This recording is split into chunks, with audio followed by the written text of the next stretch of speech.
Good morning, welcome back to my YouTube channel. ಎಲ್ಲರೂ ಹೇಗಿದ್ದೀರಾ? ನಾನು ಸುಮಾರಾಗಿದ್ದೀನಿ. 5:35 ಬ್ಲಾಗ್ ಸ್ಟಾರ್ಟ್ ಮಾಡ್ತಾಯಿದ್ದೀನಿ. ಬೆಳಗಿನ ಜಾವ ಊರಿಗೆ ಹೊರಟೆ. ಸೊ ಎಲ್ಲ ರೆಡಿ ಆದಮೇಲೆ ಬ್ಲಾಗ್ನ ಸ್ಟಾರ್ಟ್ ಮಾಡ್ತಾಯಿದ್ದೀನಿ. ನನ್ನ ತಂಗಿ ಕಾಫಿ ಇಡು ಒಂದೇ ಕಾಫಿ ಇಟ್ಟಿದ್ದಾಳೆ. ಕಾಫಿ ಕುಡಿದ್ಬಿಟ್ಟು ಸೊ ಇವಾಗ ಹೊರಡ್ತೀನಿ. ಎಲ್ಲರೂ ಎದ್ಬಿಟ್ಟಿದ್ದಾರೆ ಬೆಳಗ್ಗೆಯಲ್ಲಿ. ನಮ್ಮ ದೊಡ್ಡಮ್ಮನ ಎದ್ಬತ್ತು. ನನ್ನ ತಂಗಿನ ಕಾಫಿ ಇಟ್ಕೊಡೋಕೆ ನಾನೇ ಹೇಳಿಸ್ದೆ. ನಿದ್ದೆಗಳನ್ನು ನನಗೂ ಕಣ್ಣು ಚುಚ್ತಾವೆ ಫ್ರೆಂಡ್ಸ್. ಮಲ್ಕೊಂಡಾಗಲೇ 12 ಗಂಟೆ, 5:15 ಎದ್ದಿದ್ದೀನಿ. ಒಂಥರ ತಲೆನೋವು, ಬಟ್ ಏನು ಮಾಡೋಕ್ಕಾಗಲ್ಲ, ಡ್ಯೂಟಿಗೆ ಹೋಗಲೇಬೇಕು. ಸೊ ಬನ್ನಿ ಹೋಗೋಣ ಊರಿಗೆ. ನನಗೆ ಹೋಗಿ ಚಾಂದಿನಿ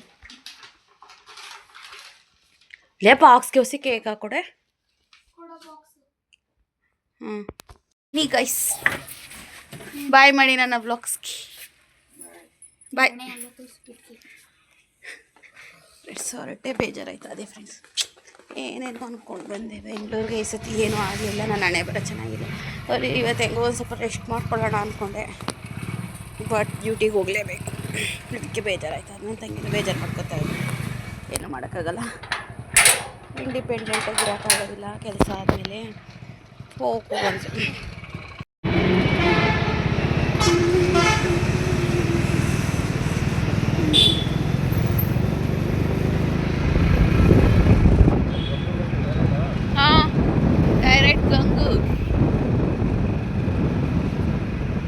ಮನೆ ಇವಾಗ 8 ಮೈಲು ಬಿಡ್ತು. ನಾನು ಹೊರಡ್ತೀನಿ ಇಲ್ಲಿಂದ. ಆ ಕಡೆ ಕ್ರಾಸ್ ಆಗುವಂತು ಯಾವುದೋ ಒಂದು KSRTC ಬಸ್ ಅದೇ, ನೋಡೋಣ. ಸಿಗ್ನಲ್ ಬಿಟ್ಬಿಡ್ತಾರೆ ಗೈಸ್, ಓಡಬೇಕೀಗ. ಯಾವುದೋ ಕುಂದಾಪುರ, ಹಾಸನ, ಧರ್ಮಸ್ಥಳ, ಬೆಂಗಳೂರಂತೆ. ಓಕೆ, ಹಿಂದೆ KSRTC ಬಸ್ ತುಂಬ ನಿಂತಿದ್ದಾವೆ ಗೈಸ್. ನಮ್ಮ ಕಡೆ ಯಾವ ಇದ್ದಾವೆ ನೋಡಿ ಎತ್ತನ. ನಮಗೊಂಥರ ತುಂಬ ಬೇಜಾರಾಯ್ತದೆ. ದಾವಣಗೆರೆ ಬೇಡ, ಕನ್ನಡ ಬರೋದಿಲ್ಲ. ಒಂಥರ ನಿಜವಾಗ್ಲೂ ಫುಲ್ ಬೇಜಾರಾಯ್ತೈತೆ ನೋಡಿ. It's okay. ನಮ್ಮ ಮನೆಯ ಜಿಮ್ಗೆ ಹೋಗ್ತಾಯಿದ್ರು. ಯಾವಾಗಲೂ ಇಲ್ಲಿಗೇ ಬಿಡ್ತಾಯಿದ್ದು.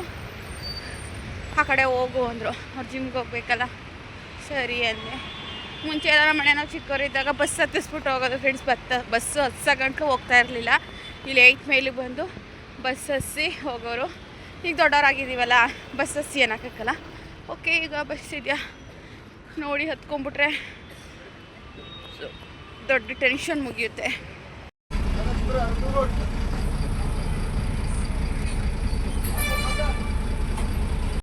ಟೈಮ್ ಬಂದು 7:20. ಓಕೆ, ಈಗ ತಿಂಡಿಗೆ ಅಂತ ಹೇಳಿ ಬಸ್ ನಿಲ್ಸಿದೆ. ಓಕೆ ಬನ್ನಿ, ಈಗ ತಿಂಡಿ ತಿನ್ನೋಣ. ಇದಕ್ಕೆ ಇಡ್ಲಿ ವಡೆಗೆ ಹೆವಿ ರೈಟ್ ಅಲ್ವಾ, ಏನೋ ಮಾಡೋಂಗಿಲ್ಲ, ತಗೊಂಡು ತಿಂದೆ. ಇಡ್ಲಿ ವಡೆ ಹಾಕೊಡಿ.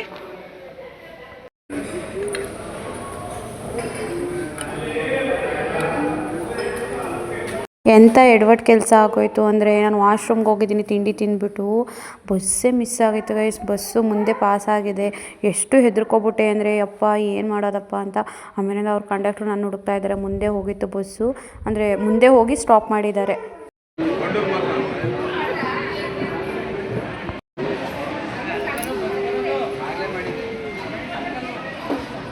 ಫ್ರೆಂಡ್ಸ್, ಇದು ನಿನ್ನೆ ನೈಟು ವ್ಲಾಗು, ಅಂದರೆ ಸೋಮವಾರದ ನೈಟು ವೀಡಿಯೋಸು ಅಪ್ಲೋಡೇ ಮಾಡಿರಲಿಲ್ಲ. ಹಾಗಾಗಿ ಈಗ ಈ ವಿಡಿಯೋಗೆ ಅಟ್ಯಾಚ್ ಮಾಡ್ತಾಯಿದ್ದೀನಿ.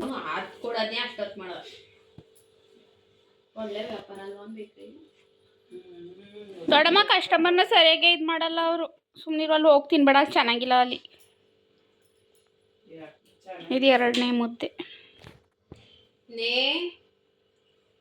ಕಟ್ ಮಾಡೇ ಫೋನ.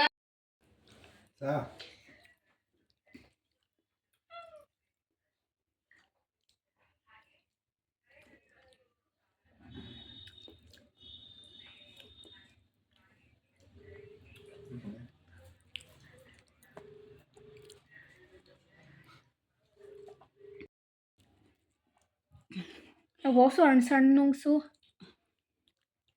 ಮಾಡೋದು ಮಾಡ್ತಿದ್ದೆ. ದಯವಿಟ್ಟು ಕರೆಕ್ಟಾಗಿ ಮಾಡೋದು, ದೇವ ಥರ ಮಾಡಬೇಡ ಪ್ಲೀಸ್. ಚೆನ್ನಾಗದಲ್ವ ಮುದ್ದೆ? ನಾನು ತಡ ಮಾಡಿದ್ರೆ ಚೆನ್ನಾಗಿರಲ್ಲ. ಸುಮ್ಮನೆ ಬರ್ತದೆ ದೊಡ್ಡಮ್ಮ. ನೀನು ಯಾವಾಗ ನೋಡ್ಬಾ, ಹೊಟ್ಟೆ ಉರ್ಕಬಾ. ಕಾದು ಬಿಡ. ಬರೀ ನೀನೇ ತಿಂತಿದ್ಯಲ್ಲ, ನಾನು ತಿನ್ನೋದು ಬಿಡ್ವಾ? ಸುಮ್ ತಿನ್ನುತ್ತಲೇ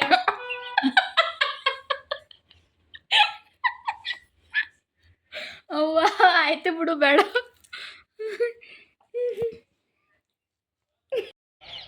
ಆಮೇಲೆ ಎಲ್ಲರೂ ಹೇಗಿದ್ದೀರಾ?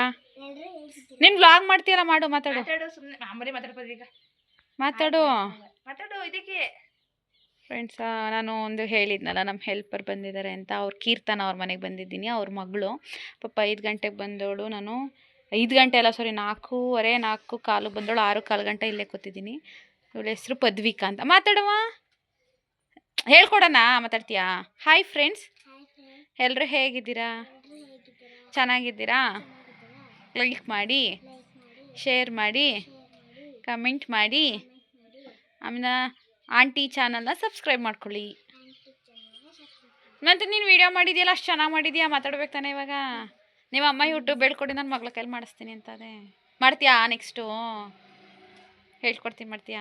ಫ್ರೆಂಡ್ಸ್, ಇವಳು ಹೊಸಿ ಚೆನ್ನಾಗಿ ಮಾತಾಡೋದಿಲ್ಲ. ಇವಳ್ದು ವ್ಲಾಗ್ಸ್ ಎಲ್ಲ ಮಾಡ್ಕೊಂಡಿದ್ದಾಳೆ, ಅವ್ರ ಅಮ್ಮನ ಫೋನಲ್ಲಿತ್ತು. ಈಗ ಮಾತ್ರ ನನ್ನ ಫೋನಲ್ಲಿ ನಾನು ಬಂದಿರೋದೇ ಫಸ್ಟ್ ಟೈಮ್ ಅಲ್ವಾ, ನಾನು ನೋಡ್ತಿರೋ ಫಸ್ಟ್ ಟೈಮು. ಹಂಗಾಗಿ ವೀಡಿಯೋದಲ್ಲಿ ಮಾತಾಡೋ ಅಂದರೆ ಸ್ವಲ್ಪ ಭಯ ಪಡ್ತಾ ಇದ್ದಾಳೆ. ಬಟ್ ಅವ್ರ ಅಮ್ಮನ ಫೋನಲ್ಲಂತೂ ಚೆನ್ನಾಗಿ ವೀಡಿಯೋ ಮಾಡಿದ್ದಾಳೆ. ಇವಾಗ ನಾನು ಹೊರಟೆ. ಬಾಯ್ ಮೇಡಮ, ಬಾಯ್. ಓಕೆ, ಬಾಯ್. ಸೊ ನಾನಿವಾಗ ಹೊರಡ್ತೀನಿ ನಮ್ಮ ಮನೆಗೆ. ಫ್ರೆಂಡ್ಸ್, ಕೀರ್ತನ ಅವ್ರ ಮನೆಯಿಂದ ಬಂದಿದ್ದು 6:15ಗೆ ಬಂದೆ.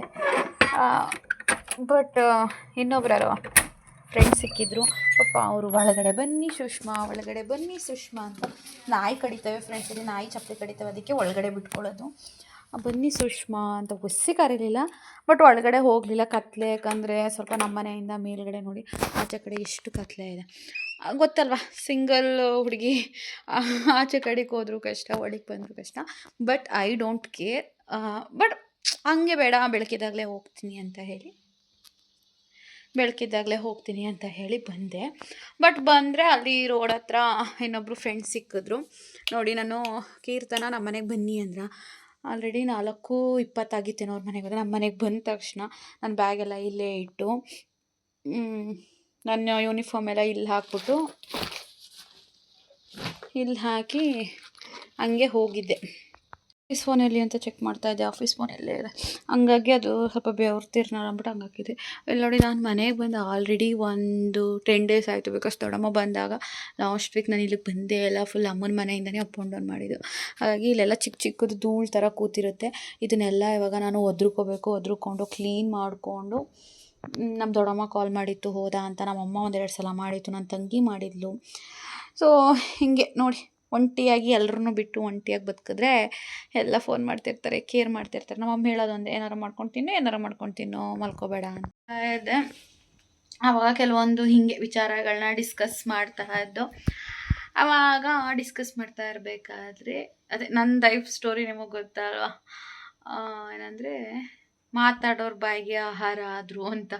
ಅಸಹಾಯಕ ಹೆಣ್ಮಕ್ಳನ್ನ ಹಂಗೆ ಆಡ್ಕೊಳ್ಳೋರ ಬಾಯಿಗೆ ಆಹಾರ ಮಾಡಿಬಿಡ್ತಾರೆ. ಸುಮ್ಮನೆ ಮಾತಾಡೋದು, ಕಂಡೋರ ಮನೆ ಹೆಣ್ಮಕ್ಳಲ್ವಾ ಅಂತ ಹೇಳಿ.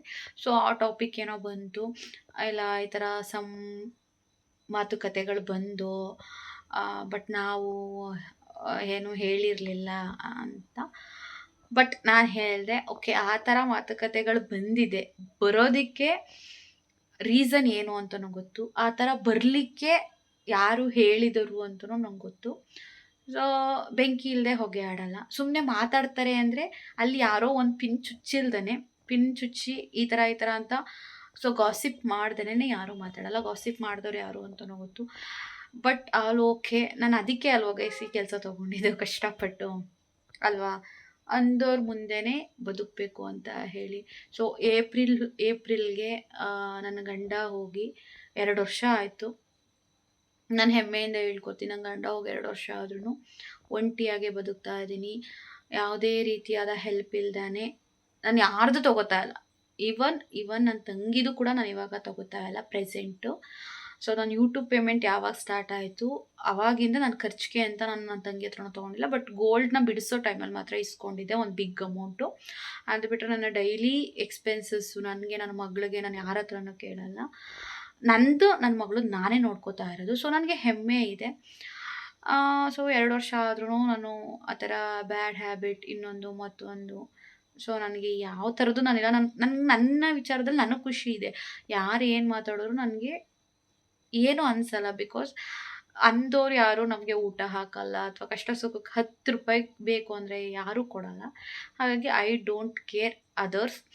ಆ್ಯಂಡ್ ಇನ್ನೊಂದು ಏನಂತ ಹೇಳಿದ್ರೆ, ಸಮ್ ಟಾಕ್ಸ್ ಬಂತು ಅಂತ ಹೇಳಿದ್ನಲ್ಲ ನನ್ನ ಅಪೋಸಿಟಾಗಿ. ಬಟ್ ಟಾಕ್ಸ್ ಬಂದವರೇನೆ ಇವತ್ತು ತುಂಬ ಜನ ಪಾಸಿಟಿವ್ ಆಗಿ ಹೇಳ್ತಾ ಇದ್ದಾರೆ. ಇಲ್ಲ ನಾವು ಆ ಥರ ಅಂತ ನಮಗೂ ಮಾತುಕತೆಗಳು ಬಂದು ನಮಗೆ ಹೇಳಿದರು, ಅವ್ರು ಹೇಳಿದ್ರು, ಇವ್ರು ಹೇಳಿದ್ರು, ಅಥವಾ ಯಾರೋ ಮಾತಾಡ್ತಾ ಇದ್ರು ನಾವು ಕೇಳಿಸ್ಕೊಂಡು. ಬಟ್ ನೀನು ಇವಾಗಿರೋ ರೀತಿ ನೋಡಿದ್ರೆ ಸೊ ಅದೆಲ್ಲ ಸುಳ್ಳು ಅಂತ ತುಂಬ ಜನ ನಂಗೆ ಡೈರೆಕ್ಟಾಗಿ ಹೇಳಿದ್ದಾರೆ. ಆ್ಯಂಡ್ ತುಂಬ ಜನ ನನಗೆ ನಂಬಲ್ಲ. ಆ್ಯಂಡ್ ಕೆಲವೊಬ್ಬರು ತುಂಬ ಅಂದರೆ ಓಕೆ, ಕೆಲವೊಬ್ಬರು ಸೆಕೆಂಡ್ ಮ್ಯಾರೇಜ್ ಆಗ್ಬೋದಲ್ವಾ, ನೀನು ಯಾಕೆ ಬೇಕು ನಿನಗೆ ಇಷ್ಟು ಚಿಕ್ಕ ವಯಸ್ಸಿಗೆ ಈ ಲೈಫು. ಬಿಕಾಸ್ ಗಂಡ ಇದ್ದರೆ ಒಂಥರ ಜೀವನ, ಗಂಡ ಇಲ್ಲ ಅಂದರೆ ಅದು ನರಕಕ್ಕಿಂತನೂ ತೀರಾ ಕಡೆ, ಅಂದರೆ ಅದಕ್ಕಿಂತನೂ ತುಂಬ ಕಷ್ಟ. ನಿಂಗೆ ಯಾಕೆ ಬೇಕು, ಸೊ ನಿನ್ನ ಲೈಫ್ ನೀನು ನೋಡ್ಕೊ ಅಂತ ನನಗೆ ಹೇಳಿದವರು ಇದ್ದಾರೆ. ನಾನು ಹಿಂಗೆ ಬಂದಮೇಲೆ ಕೆಲಸ ತೊಗೊಂಡ್ಮೇಲೆ ಇಲ್ಲ ನೀನು ಕರೆಕ್ಟಾಗಿದೆಯಾ, ನೀನು ಅದಕ್ಕೆ ಬಂದಿದೆಯಾ ಅಂತ ಹೇಳಿದವರು ಇದ್ದಾರೆ. ಅಥವಾ ನಮ್ಮದು ಒಪಿನಿಯನ್ ಏನಿತ್ತು, ಬ್ಯಾಡ್ ಒಪಿನಿಯನ್, ಅದು ನನಗೆ ಇವಾಗ ಗೊತ್ತಾಗ್ತಾ ಇದೆ ಅಂತ ಹೇಳಿದ್ದು ಇದೆ. ಫಾರ್ ಎಕ್ಸಾಂಪಲ್ ಕೀರ್ತನನೋ ಅಂದರು, ಬಟ್ ಬೇರೆ ಯಾರೋ ಥರ್ಡ್ ಪರ್ಸನ್ ಮಾತಾಡ್ತಾ ಇದ್ರಂತೆ.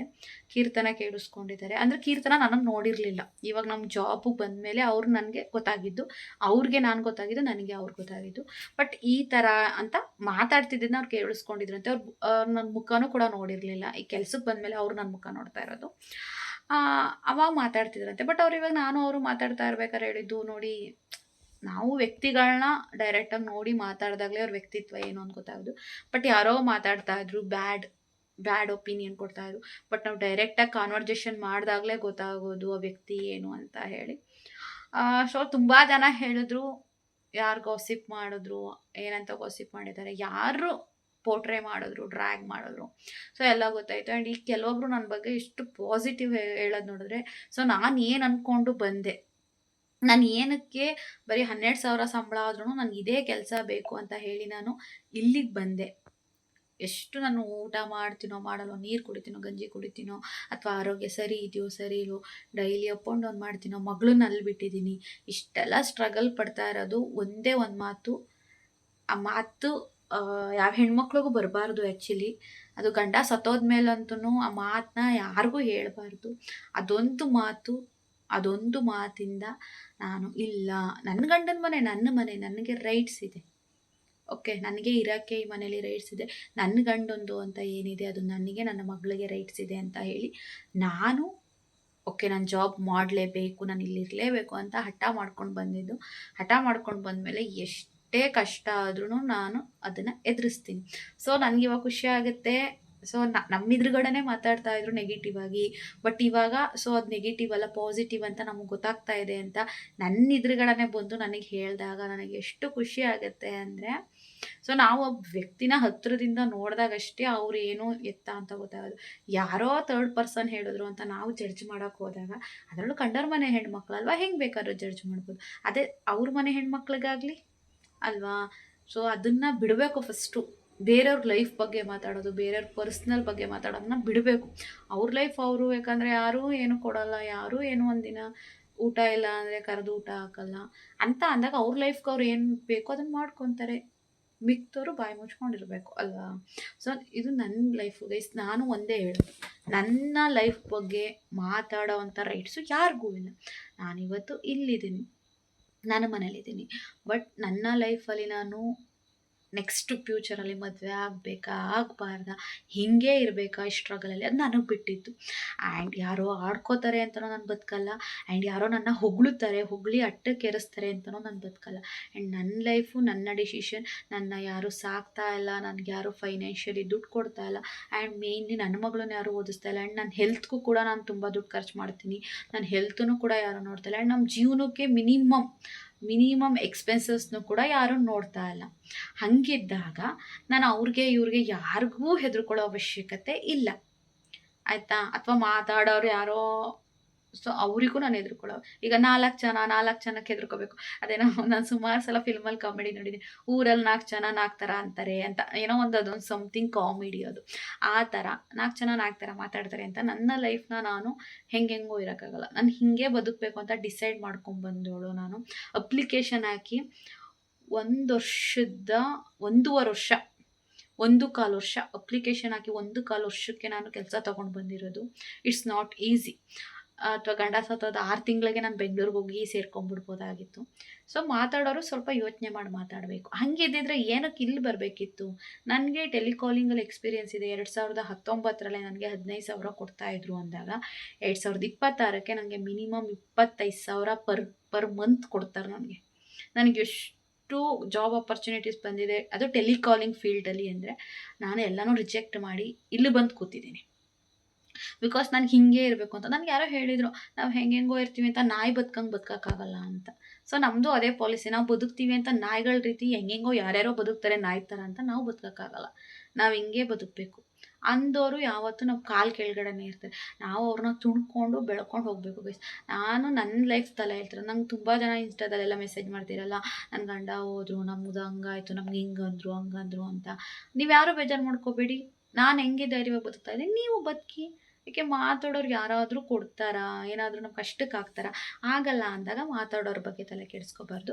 ಮಾತಾಡೋರು ಇದ್ರುಗಡೆನೇ ನಾವು ಕೆಲಸ ಮಾಡಿ ತೋರಿಸಿದಾಗ ಅವರೇ ಬಾಯಿ ಮುಚ್ಕೋತಾರೆ. ಓ ಇಲ್ಲ ಅಪ್ಪ ಈ ಹುಡುಗಿ ಏನೋ ಮಾಡ್ತಾ ಇದ್ದಾಳೆ ಓಕೆ ಅಂತ ಅವರೇ ಸುಮ್ಮನಾಗ್ತಾರೆ. ಎಷ್ಟು ದಿನ ಮಾತಾಡ್ತಾರೆ? 1 ದಿನ 2 ದಿನ 1 ತಿಂಗಳು 1 ವರ್ಷ 2 ವರ್ಷ ಅಷ್ಟೇ ಅವ್ರು ಮಾತಾಡೋಕ್ಕಾಗೋದು. ಅಷ್ಟರಲ್ಲಿ ಇನ್ಯಾರ್ದೋ ಮನೆ ಹೆಣ್ಮಕ್ಳು ಸುದ್ದಿ ಸಿಗುತ್ತೆ, ಆಗ ಆ ಮನೆ ಹೆಣ್ಮಕ್ಳು ಸುದ್ದಿ ಮಾತಾಡೋಕೆ ಹೋಗ್ತಾರೆ. ಸೊ ಇಷ್ಟೇ. ಸೊ ನನಗೆ ಇಷ್ಟು ನೆಗೆಟಿವಿಟಿ ಇತ್ತು, ಅದಕ್ಕೆ ಅರ್ಧದಷ್ಟು ಪಾಸಿಟಿವ್ ಆಗಿದೆ. ಬಿಕಾಸ್ ನಾನು ಕಣ್ಮುಂದೆ ಇರ್ತೀನಲ್ಲ, ಕಣ್ಮುಂದೆ ಓಡಾಡಿದಾಗ ಒಬ್ಬ ಪರ್ಸನ್ ಏನು, ಅವ್ರ ವ್ಯಕ್ತಿತ್ವ ಏನು ಅಂತ ಆಟೋಮೆಟಿಕ್ಕಾಗಿ ಗೊತ್ತಾಗುತ್ತೆ. ಸೊ ಅದೇ ಕೆಲಸ ಇವಾಗ ಆಗ್ತಾ ಇರೋದು. ನನಗೆ ಪರಿಚಯ ಇರೋರ್ನಷ್ಟೇ ನಾನು ಮಾತಾಡ್ಸೋದು. ಅಥವಾ ನಂಗೆ ಪರಿಚಯ ಇಲ್ಲ ಅಂದರೆ ನನ್ನ ಪಾಡಿಗೆ ನಾನು ಹೋಗ್ತೀನಿ ರೋಡಲ್ಲಿ, ನನ್ನ ಪಾಡಿಗೆ ನಾನು ನಡ್ಕೊಂಬರ್ತೀನಿ. ಅಥವಾ ನಾನು ಯಾರು ಮಾತಾಡ್ಸಿದ್ರೆ ಬಾಯಿ ತುಂಬ ನಾನು ಖುಷಿಯಾಗಿ ಮಾತಾಡಿಸ್ತೀನಿ. ಅಥವಾ ಪರ್ಸನ್ ಗೊತ್ತಿಲ್ಲ ಅಂದರೆ ನಾನು ಮಾತಾಡ್ಸೋಕ್ಕೋಗಲ್ಲ, ನಾನು ಬಂದುಬಿಡ್ತೀನಿ. ಹಾಗೆ ಊರಲ್ಲೆಲ್ಲ ಓಡಾಡ್ತೀನಿ. ಬಿಕಾಸ್ ನನ್ನ ಜಾಬ್ ಇರೋದೇ ಹಾಗೆ, ನಾನು ಓಡಾಡಬೇಕು, ಜನಗಳ ಜೊತೆ ಚೆನ್ನಾಗಿರಬೇಕು. ಸೊ ಇವಾಗ ಜನಗಳಿಗೆ ಗೊತ್ತಾಗ್ತಾ ಇದೆ ನನ್ನ ವ್ಯಕ್ತಿತ್ವ ಏನು, ನಾನು ಹೆಂಗೆ ಅಂತ. ಸೊ ಗಾಸಿಪ್ ಮಾಡಿದವ್ರಿಗೆ ಈಗ ಮೆಣಸಿನ್ಕಾಯಿ ಇಟ್ಕೊಳಂಗೆ ಆಗ್ಬಿಟ್ಟೈತೆ.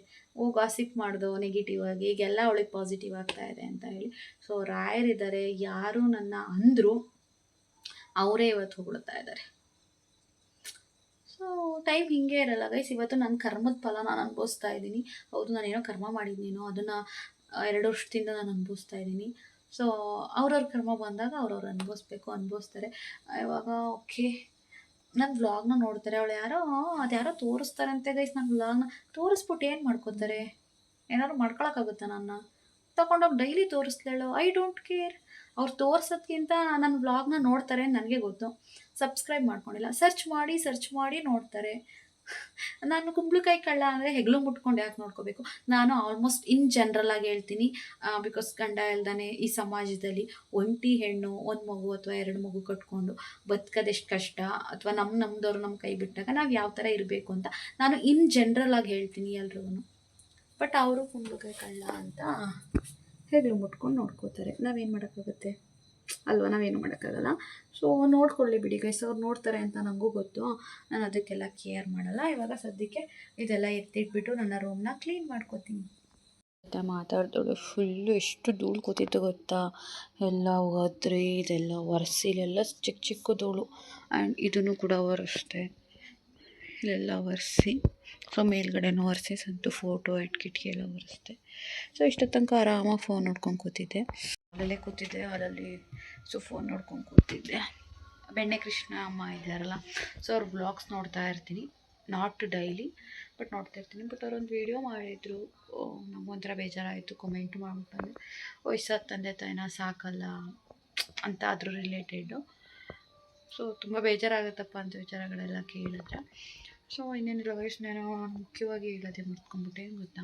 ಸೊ ಬೆಳಗ್ಗೆ 7:30 8 ಗಂಟೆಲೇನೋ ಊಟಕ್ಕೆ ನಿಲ್ಲಿಸಿದ್ರಲ್ಲ ಬೆಳ್ಳೂರು ಕ್ರಾಸ್ ಹತ್ರ, ನಾನು ಇಡ್ಲಿ ವಡೆ ತೊಗೊಂಡೆ. ಇಡ್ಲಿ ವಡೆ ತಿಂದು ವಾಶ್ರೂಮ್ಗೆ ಅಂತ ಹೇಳ್ಬಿಟ್ಟು ಹೋದೆ. ಬಿಕಾಸ್ ಮಧ್ಯದಲ್ಲಿ ಎಲ್ಲೂ ಹೋಗೋಕ್ಕಾಗಲ್ಲ ಅಂತ ವಾಶ್ರೂಮ್ಗೆ ಹೋಗಿದ್ದೀನಿ. ಸೋಮವಾರಪೇಟೆ ಬಸ್ ನಾನು ಹತ್ತಿದ್ದು ಅರಕಲಗೂಡ್ಗೆ. ಬಸ್ ಮೂವ್ ಆಗ್ಬಿಟ್ಟೈತೆ. ನಂದು 2 ಬ್ಯಾಗ್ ಇತ್ತಲ್ಲ, 2 ಬ್ಯಾಗ್ನ ಸೀಟ್ ಮೇಲೆ ಇಟ್ಬಿಟ್ಟು ಹೋಗಿದ್ದೆ, ಮೊಬೈಲ್ಸ್ ಮಾತ್ರ ಎತ್ಕೊಂಡು. ಆಫೀಸ್ ಫೋನು, ನನ್ನ ಪರ್ಸ್ನಲ್ ಫೋನು. ಅವರು ಮೂವ್ ಮಾಡಿಬಿಟ್ಟಿದ್ದಾರೆ, ನಿಲ್ಲಿಸಿದ ಜಾಗದಲ್ಲೆಲ್ಲ ಫುಲ್ಲು ತಿರುಗಿಸ್ಕೊಂಡು ಹೋಗೋಕ್ಕೆ ಮೂವ್ ಮಾಡಿ ಆ ಕಡೆ ಹೋಗಿದ್ದಾರೆ. ನಾನು ಬಂದು ನೋಡ್ತೀನಿ ಬಸ್ಸೇ ಇಲ್ಲ. ಆಗ ಪಕ್ಕದ ಬಸ್ಸವ್ರು ಅಂದರು, ಸೋಮವಾರಪೇಟೆ ಕಡೆ ಅಲ್ಲಿ ನಿಲ್ಲಿಸಿದ್ದಾರೆ ನೋಡಿ, ಹುಡುಕ್ತಾ ಇದ್ದಾರೆ. ಆಗ ಓಡೋದೆ. ಕಂಡಕ್ಟ್ರು ನನ್ನ ಹುಡುಕ್ತಾ ಇದ್ದಾರೆ, ಬಿಕಾಸ್ ಬ್ಯಾಗು ಗೀಗೂ ಇಲ್ಲ ಅಂದಿದ್ರೆ ಸ್ಟಾರ್ಟ್ ಮಾಡ್ಕೊಂಡು ಹೋಗಿರೋರು. ನನ್ನ ಪಕ್ಕದಲ್ಲಿ ಯಾರೋ ಒಬ್ರು ಅಂಕಲ್ ಕೂತಿದ್ರು, ಅವ್ರು ಮಲ್ಕೊಂಡ್ಬಿಟ್ಟಿದ್ರು. ಯಾರಾದರೂ ಹೇಳಿದ್ರಾ ಅಥವಾ ಬಂದಿಲ್ಲ ಅಂತ, ಅಥವಾ ಅವರೇ ನೋಡಿದ್ದಾರೆ, ಸೀಟ್ ಖಾಲಿ ಇತ್ತು ಮತ್ತು ಬ್ಯಾಗ್ ಇತ್ತಲ್ಲ. ಆಮೇಲಿಂದ ಎಲ್ರಿ ಹೋಗಿದ್ರಿ? ಸರ್ ವಾಶ್ರೂಮ್ ಅಂತ. ಎಲ್ಲ ಬಂದಿದ್ದಾರೆ, ನೀವೇ ಬಂದಿರಿ ಸರ್ ವಾಶ್ರೂಮ್ ಹೋಗಿದ್ದೆ. ಆಮೇಲೆ ಹೊತ್ಕೊಂಡೆ. ನನಗೇನಾದರೂ ಇವತ್ತೇನಾದರೂ ಬಸ್ಸು ಮಿಸ್ ಆಗಿದ್ದರೆ ಬ್ಯಾಗ್ ಹೋಗಿರೋದು ನಂದು. ಬ್ಯಾಗಲ್ಲಿ ನಂದು ಬಟ್ಟೆ ಮತ್ತು ಏನೇನೋ ನನ್ನ ಸ್ಕಿನ್ ಕೇರ್ದು ಐಟಮ್ಸ್ ಅದು ಹೋಗಿರೋದು. ಆ್ಯಂಡ್ ಎಲ್ಲದಕ್ಕಿಂತ ಹೆಚ್ಚಾಗಿ ನಾನು ಆನ್ ಟೈಮ್ಗೆ ಡ್ಯೂಟಿಗೆ ಬರೋಕ್ಕಾಗ್ತಾ ಇರಲಿಲ್ಲ. ಅಷ್ಟು ಬೆಳಗ್ಗೆ ಎದ್ದು ಸರ್ಕಸ್ ಮಾಡಿಕೊಂಡು ಕಷ್ಟಪಟ್ಟು ಬಂದಿದ್ದೀನಿ. ಅಂದರೆ ರಾಮನಾಥ್ಪುರಕ್ಕೆ ಬಂದು ಮತ್ತೆ ಲೇಟ್ ಆಗಿಬಿಡುತ್ತೆ ಅಂತ ಹೇಳಿ ರಾಮನಾಥ್ಪುರದಿಂದ 130 ರೂಪಾಯಿ ಕೊಟ್ಟು ಆಟೋಗೆ ಬಾಡಿಗೆ ಆಟೋ ಮಾಡ್ಕೊಂಡ್ಬಂದು ಏನೇನೋ ಸರ್ಕಸ್ ಮಾಡಿ, ಸೊ ಕರೆಕ್ಟ್ ಆನ್ ಟೈಮ್ಗೆ ಡ್ಯೂಟಿಗೆ ಹೋಗಿ, ಸೊ ಡ್ಯೂಟಿ ಮುಗಿಸ್ಕೊಂಡ್ಬಂದು ನೋಡಿದ್ರಲ್ಲ ಕೀರ್ತನ ಅವ್ರ ಮನೆಗೆ ಹೋಗಿ, ಸೊ ಬಂದು ನಾನು ರೂಮ್ ಕ್ಲೀನ್ ಮಾಡ್ಕೊಂಡು ಇವಾಗ ಊಟಕ್ಕೆ ನಾನು ಏನೂ ಮಾಡ್ಕೋತಾ ಇಲ್ಲ. ನಮ್ಮ ಅಣ್ಣಂಗೆ ಕೇಕ್ ಕಟ್ ಮಾಡಿದ್ನಲ್ವ, ಕೇಕ್ನ ಎತ್ಕೊಬಂದಿದ್ದೆ. ಕೃತುಗೆ ಕೊಡೋಣ, ಕೃತು ತಿಂತಾಳೆ ಅಂತ. ಬಟ್ ನನ್ನ ಅಮ್ಮ ಊರಿಗೆ ಹೋಗ್ಲಿಲ್ವಲ್ಲ, ಹಾಗಾಗಿ ಅದೇ ಕೇಕ್ ಇದೆ. ಸೊ ಆ ಕೇಕ್ನ ನಾನು ಇವಾಗ ತಿನ್ನಬೇಕು. ಸೊ ಈಗ ಕೇಕ್ ತಿಂದುಬಿಟ್ಟು ಮಲ್ಕೋಬೇಕಷ್ಟೇ. ಬೆಳಗ್ಗೆ ಎದ್ದೇನಾದರೂ ಮಾಡ್ಕೋತೀನಿ. ಹಂಗೀಗ ಹಸಿವು ಆಗ್ತಾಯಿಲ್ಲ, ಬಿಕಾಸ್ ಟೀ ಕುಡಿದೆ, ಚಿಪ್ಸ್ ಕೊಟ್ಟಿದ್ದರು, ಚಿಪ್ಸ್ ಎಲ್ಲ ತಿಂದೆ, ನೀರು ಕುಡಿದೆ. ಹಂಗಾಗಿ ಒಂದು ಸ್ವಲ್ಪ ಹೊಟ್ಟೆ ತುಂಬ್ದಂಗಿದೆ. ಹಾಗಾಗಿ ಸೊ ಕೇಕ್ ಇದೆಯಲ್ಲ, ಕೇಕ್ನೇ ತಿಂದು ಮಲ್ಕೊಂಡ್ಬಿಡ್ತೀನಿ ಇವಾಗ. ಇದನ್ನು 3/4% ತಿಂದೆ. ನನ್ನ ತಂಗಿದ್ರು ತುಂಬ ಕೇಕ್ ಹಾಕಿದ್ದಾಳೆ. ಅಷ್ಟು ತಿಂದೆ, ಇಷ್ಟು ತಿನ್ನೋಕ್ಕಾಗ್ತಾಯಿಲ್ಲ. ಮತ್ತು ನಾನು ಕ್ರೀಮ್ ತಿನ್ನೋಲ್ಲ, ನನಗೆ ತುಂಬ ಕ್ರೀಮ್ ಇಷ್ಟ ಆಗೋಲ್ಲ ನೋಡಿ. ಕ್ರೀಮ್ ಎಲ್ಲ ಇಲ್ಲೇ ಬಿಟ್ಬಿಟ್ಟಿದ್ದೀನಿ. ಇನ್ನೇನಿಲ್ಲ, ಅದೇ ನಿನ್ನೆ ಸಿಕ್ಕಿದ್ರಲ್ಲ ನಂದಿನಿ ಅಕ್ಕ, ನಮ್ಮ ಚಿಕ್ಕಪೇಟೆ ಅಕ್ಕ, ನನ್ನ ಸಬ್ಸ್ಕ್ರೈಬರು ಅಂತ ಹೇಳ್ಕೊಳ್ಳೋಕೆ ಖುಷಿ ಆಗುತ್ತೆ. ಬಟ್ ಅವ್ರು ಸಬ್ಸ್ಕ್ರೈಬರ್ ರೀತಿ ನಡ್ಕೊಳ್ಳೋದೇ ಇಲ್ಲ. ಏನೋ ಸ್ವಂತ ಹುಟ್ಟಿದ್ದ ಅಕ್ಕ ತಂಗಿ ಥರ ಟ್ರೀಟ್ ಮಾಡ್ತಾರೆ ನನ್ನ. ಸೊ ಹೋದ, ಎಷ್ಟೊತ್ತಿಗೆ ಹೋದೆ ಏನು ಅಂತ ಹೇಳಿ ಕೇಳೋಕ್ಕೆ ಫೋನ್ ಮಾಡಿದ್ದಾರೆ ನನಗೆ. ಹಿಂಗೆ ಬಂದೆ ಅಕ್ಕ, ಹಿಂಗೆ ಸೊ ಬೆಳಗ್ಗೆಲೇ ಬಂದುಬಿಟ್ಟೆ, ನಾನು ಉಳ್ಕೊಳ್ಳಿಲ್ಲ ಅಂತ ಹೇಳ್ತಾಯಿದ್ದೆ. ಸೊ ಅವರು ಸ್ವಲ್ಪ ಹೊರಗಡೆ ಇವತ್ತು ಗ್ರಹಣ ಇರೋದ್ರಿಂದ ದೇವಸ್ಥಾನ ಪೂಜೆ ಮಾಡ್ಸೋಕೆ ಹೋಗಿದ್ರಂತೆ, ಅವ್ರವ್ರ ಫ್ಯಾಮಿಲಿ ಮಕ್ಕಳು ಎಲ್ಲ. ಹಂಗಾಗಿ ಫ್ರೀ ಇದ್ದಾಗ ಮಾಡ್ತೀನಿ ಅಂತ ಒಂದು 5 ನಿಮಿಷ ಮಾತಾಡಿ ಕಟ್ ಮಾಡಿದ್ರು. ಸೊ ಇನ್ನೊಂದು ಏನಂದರೆ, ನಮ್ಮ ಅಣ್ಣಯ್ಯ ಯಾವತ್ತೂ ನಮ್ಮ ಪ್ರವೀಣ್ ಅಣ್ಣಯ್ಯ ನೋಡುತ್ತೆ, ವೀಡಿಯೋ ನೋಡ್ತಾರೆ, ಲೈಕ್ ಮಾಡ್ತಾರೆ, ಫ್ರೆಂಡ್ಸ್ಗಳಿಗೂ ಕೂಡ ಶೇರ್ ಮಾಡ್ತೀನಿ ಅಂತೇಳಿ ನಿನ್ನೆ ಮಾತಾಡ್ತಾ ಇದ್ರು. ನೋಡು ನೀನು ಎಷ್ಟು ವೀಡಿಯೋನ ಶೇರ್ ಮಾಡಿದ್ದೀನಿ ನನ್ನ ಫ್ರೆಂಡ್ಗಳಿಗೆ, ಅದಕ್ಕೆ ನನ್ನ ಫ್ರೆಂಡ್ಸ್ ಎಲ್ಲ ನೋಡ್ತಾರೆ, ಅದಕ್ಕೆ ನಿಂಗೆ ದುಡ್ಡು ಬರ್ತಾ ಇರೋದು ಅಂತ ಆ ಥರ ಎಲ್ಲ ಸುಮ್ಮನೆ ಮಾತಾಡಿಕೊಂಡು ಕೂತಿದ್ದೋ. ಆವಾಗ ಹೇಳ್ತಿತ್ತು. ಬಟ್ ಈಗ ನಮ್ಮ ಅಣ್ಣಯ್ಯ ಯಾವತ್ತೂ ಕಮೆಂಟೇ ಮಾಡಿರಲಿಲ್ಲ ಬಿಡಿ. ಈಗ ನನ್ನ ಇವಾಗ ಹಾಕಿದ್ದೀನಲ್ಲ ಲಾಸ್ಟ್ ವೀಡಿಯೋ, ಅದಕ್ಕೆ ಕಮೆಂಟ್ ಮಾಡಾಯ್ತು ನಮ್ಮ ಅಣ್ಣಯ್ಯ. ಖುಷಿ ಆಯ್ತಿದೆ. ಸೊ ಇನ್ನೊಂದು ಸ್ವಲ್ಪ ಕೇಕ್ ಇದೆ, ತಿನ್ನೋಕ್ಕಾಗ್ತಾಯಿಲ್ಲ ನೋಡೋಣ. ಆದರೆ ಇನ್ನೊಂದು ಸ್ವಲ್ಪ ಹೊತ್ತು ಮಲ್ಕೊಳ್ಳೋದು ಲೇಟಲ್ಲ, ಇನ್ನೊಂದು ಸ್ವಲ್ಪ ಹೊತ್ತು ಬಿಟ್ಟು ತಿಂತೀನಿ. ಆಗಲೇ ಇಲ್ಲ ಅಂದರೆ ನಾಳೆ ತಿನ್ಕೋತೀನಿ, ಬಿಕಾಸ್ ಇದು ಐಸ್ ಕೇಕಲ್ಲ, ನಾರ್ಮಲ್ ಕೇಕ್ ಇರುತ್ತೆ, ಏನಾಗಲ್ಲ. ಸೊ ಇನ್ನೇನಿಲ್ಲ ಫ್ರೆಂಡ್ಸ್, ನಾನು ಮಲ್ಕೊತೀನಿ. ನನಗೆ ಬಸ್ಸು ಮಿಸ್ ಆಗ್ಬಿಡೋದು, ಯಪ್ಪ ದೇವರು ನನ್ನ ಕಡೆ ಇದ್ದಾನೆ ಫ್ರೆಂಡ್ಸ್. ನಾನು ಏನೇ ಮಾಡೋಕ್ಕೆ ಹೋದ್ರೂ ಸೊ ಒಳ್ಳೆಯದಾಗುತ್ತೆ. ಬಟ್ ಬೆಂಗ್ಳೂರಿಗೆ ಹೋಗಿದ್ದು ಉದ್ದೇಶ ಈಡೇರಲಿಲ್ಲ, ಅದೊಂದು ಸ್ವಲ್ಪ ಬೇಜಾರಿದೆ. ಅದು ಬಿಟ್ಟರೆ ಇನ್ನೆಲ್ಲ ಆಗ್ತಾಯಿದೆ ನನ್ನ ಕೆಲಸಗಳೆಲ್ಲ. ಓಕೆ, ಇನ್ನೇನಿಲ್ಲ. ಈ ವ್ಲಾಗ್ನ ಇಲ್ಲಿಗೆ ಎಂಡ್ ಮಾಡ್ತೀನಿ. ಗುಡ್ ನೈಟ್, ಎಲ್ಲರೂ ಮಲ್ಕೊಳ್ಳಿ. ನೆಕ್ಸ್ಟ್ ವ್ಲಾಗಲ್ಲಿ ಸಿಗೋಣ. ಸೊ ಬೇಗ ಸಬ್ಸ್ಕ್ರೈಬ್ ಮಾಡ್ಕೊಳ್ಳಿ, ಲೈಕ್ ಮಾಡಿ, ಕಾಮೆಂಟ್ ಮಾಡಿ, ಆ್ಯಂಡ್ ಹೈಪ್ ಪಾಯಿಂಟ್ಸ್ನ ಕೊಡಿ. ಅದು ಕೊಟ್ಟರೆ ಏನಾಗುತ್ತೆ ಅಂತ ಗೊತ್ತಿಲ್ಲ, ಬಟ್ ಕೊಟ್ಟರೆ ಒಳ್ಳೆಯದು ಅಂತ ಗೊತ್ತು. ಸೊ ಹೈಪ್ ಪಾಯಿಂಟ್ಸ್ ಕೊಡಿ. Thank you so much. Keep supporting. ಆಗಲೇ keep supporting. Love you all. Good night. Bye.